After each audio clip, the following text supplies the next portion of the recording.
This season, I decided to farm the newly reworked city of Aterna. My goal here was to make 1,000 flame elementium so that I could reroll.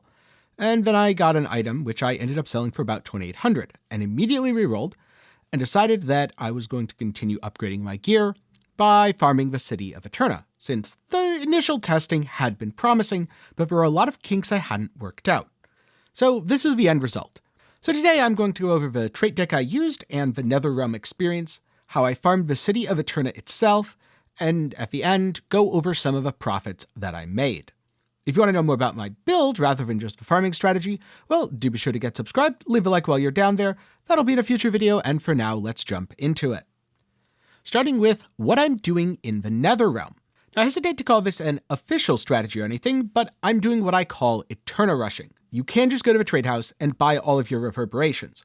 And once you've got your city set up, or if you have starting seed money of, let's just say 100 FE, then at current prices, that's probably the best thing to do. But I started from nothing because I just rerolled and spent all my currency on my build. So I wanted to have a way to both make currency and get reverberations.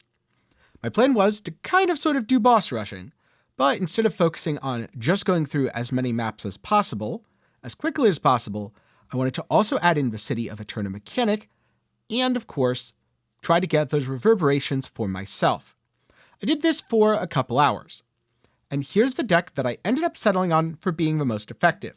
I tried both Time Mark 7 and Time Mark 7 too. I suspect that 8 or 8 Deep Space is even better for this strategy. But in Time Mark 7, you're still getting a pretty solid amount of profit. And if your build isn't ready to blast through Time Mark 8 without even looking at enemies, this is definitely the way to go.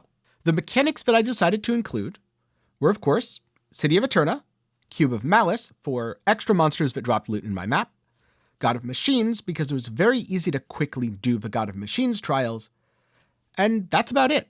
I wanted to go through quickly, and I could always use extra stage attention points for more bosses. Fun fact, I did get one precise skill to drop from a boss that was about 120 FE, so going for extra bosses is well worth it in my opinion. So here's the deck that I've been running. First up, Pity for the 20% chance to gain an additional attention point when completing a stage. I'd really like to max this out and get the full 30%. At least I think it's 30%. Then Desire Cube plus Envious Cube to get as many Malice incarnations as possible. For God of Machines, Desire, of course.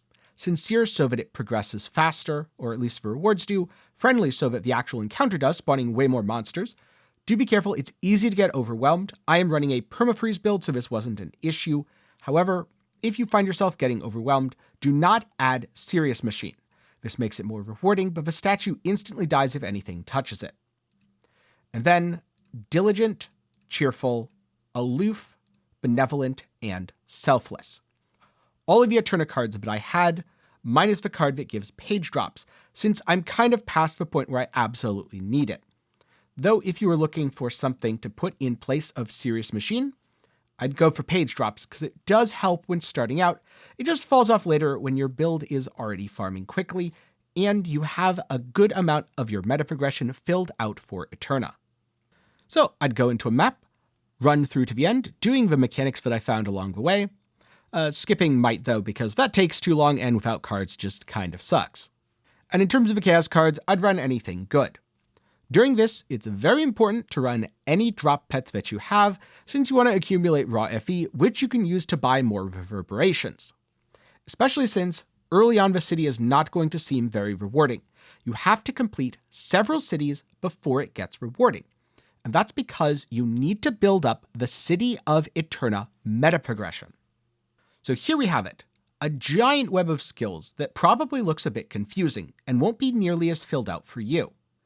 The important things to go for early are the nodes that give unlocked areas of a map so that you can get the full 9, the additional enhancements to Soul Candle Fusion so that you can begin doing that for profit, and anything that gives an Aterna tile. Something like this node. That way you're able to fill out your City of Aterna more effectively without having dead areas. You want as many rewards and as many areas unlocked as possible. After that, I've been unlocking the Favor and similar nodes. They give a higher chance for rare rewards. Next, I'm going to do the Flower type rewards that give higher chances for reward rooms. And from there, I'll keep filling it out by adding monsters, increasing loot, and grabbing EXP last since I'm not too worried about leveling up. Now, depending on the meta, you'll also want to unlock both Endless Tears and Reign of Tears, because these allow you to have access to the Sickness nodes, which are blockers for soul candles.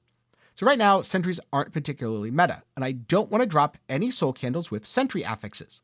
So I have this, and therefore it won't drop. On the other hand, I'm playing a beam skill, so I do want beam candles, thus this isn't blocked. If I didn't want minions, well, I could just level this up, and because it has a 0 page cost, if I ever do want to see minion candles again, either because they're meta or I'm simply playing a minion build, I can revert it like so. Resetting the nodes, on the other hand, is not nearly as easy, and I wouldn't advise doing it. The last two things that I want to call out here. Number one, Passage of Time, where you have a 1% chance to get a Queen's Wick. This is how you fight the King of Aterna, and adds a fairly significant amount of value. Then, second of all, Serenade of Time, a 5% chance for the map to become unusual. The unusual city is far more rewarding, so you want to get these as soon as you're able. Luckily, they're on the way to both getting expansion and expansion, so you'll kind of passively accumulate them, but it was worth calling them out since they have interesting effects. If you're ever struggling in the city, which at some point you will, it scales infinitely, then you'll need to invest into nodes like this, lowering monster damage, or of course, increasing your movement speed so that you can dodge more easily. That's a little bit later in the endgame though. To enter the city of Aterna, you'll need Aterna Reverberation Fleeting and Aterna Reverberation Eternal. Fleeting is used to enter the level 83 version, and Eternal is used to enter the level 85 version. But at least as of the time of recording this video, there's a fun trick. You can use 4 Fleeting and 5 Eternal, but still get the full level 85 city, since the city's level rounds. This is a great way to save money, as each Fleeting is about 5 Flame Elementium cheaper than Eternals. You use these to enter the Ruins of Aterna, which is a small room where you complete a series of tasks. The tasks are based on the color of the flame in the candle. Purple means kill a boss, blue means kill waves of enemies, red means survive the trial, and white means stand in the circle. Complete these tasks successfully to get a piece of the city of Aterna. You then want to place this, and here's where things get a little bit interesting and also somewhat complicated. Placing the pieces for the city of Aterna not only reveals adjacent tiles, so you generally want to reveal as much as possible to see what you're working with, but it also defines the path. If it overlaps with a reward, then you're able to get that reward when you explore the city. You want as many rewards as possible, not only because that's where the loot is, but also because it empowers the boss, and the more the boss is empowered, the more rewarding the boss will be when you defeat it. There's 2 options for this: 6 tile and 4 tile. 4 tile doubles the loot, but is much harder to connect. 6 tile is single loot, but much easier to connect. And remember, with things fully unlocked, you'll have 3 extra single space tiles that you can use to fill out mistakes and bridge gaps. So your priority should be, number 1, if you have any gold or legendary rewards, especially commodity rewards, target those first, and ideally try to double them. It's far better to get a double legendary commodity reward than, let's just say, a blue gear reward that's on the same section of the city. However, if you have the option to do both, then you should always do both. I find it can be a little bit easy to pick the 4 tiles too many times, get greedy, and end up bricking a city, so I wouldn't advise doing that. Play things safe at the start, since all you really need to do is kill the boss, get pages, and build up your meta progression. Once your meta progression is decently built up and most of the nodes are unlocked, that's when you want to go deeper and deeper into the city. The deeper you go into the infinite city of Aterna, the more dangerous enemies get, but also the more rewarding they are. Luckily, if it ever gets too difficult, you can always go back to a lower difficulty. Or, of course, you can use your pages to invest in the nodes that make the enemies weaker. And so that's exactly what I did. I ran level 83 cities using the fleeting reverberations for the first few rounds. This is because it quite honestly was not worth it to me to spend the eternal reverberations on cities that I was pretty much just going to brick because all I wanted was pages. And I did all that while I was testing for this strategy, so I don't count that here.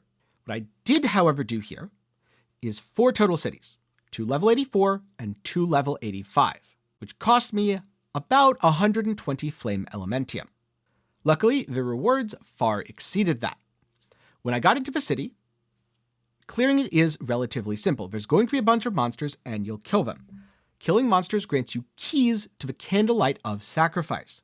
Unlock every single candlelight. Yes, you do have to actually unlock all of them to then get a portal to the boss, fight the boss, and escape with your loot. If you die 6 times, the city is lost to you. Luckily, because the city doesn't have modifiers, it's pretty difficult to die in the first few.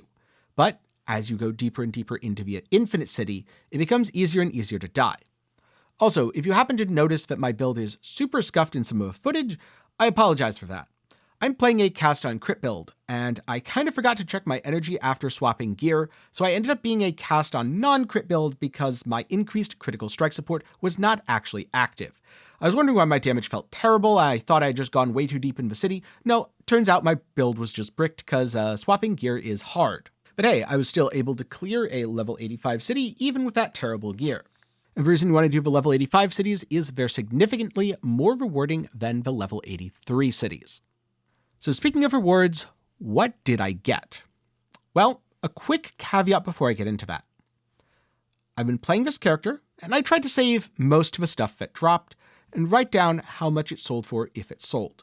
But I'm also in the middle of upgrading my character. So for example, I used some flame sand to roll an item. I probably used a couple of flame elementium as well, since I needed to use up extra plasticity and take the mods up to like T4.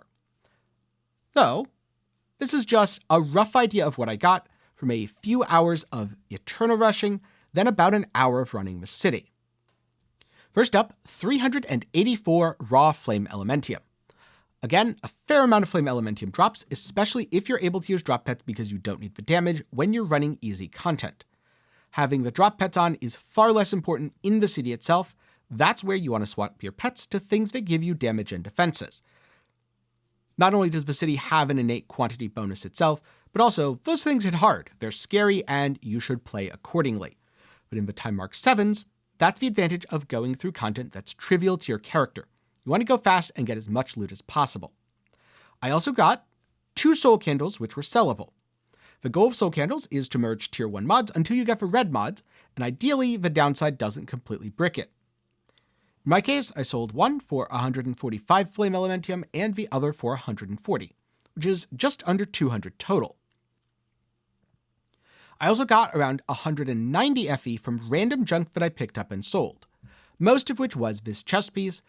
However, I also sold several divinity slates, hero items, etc.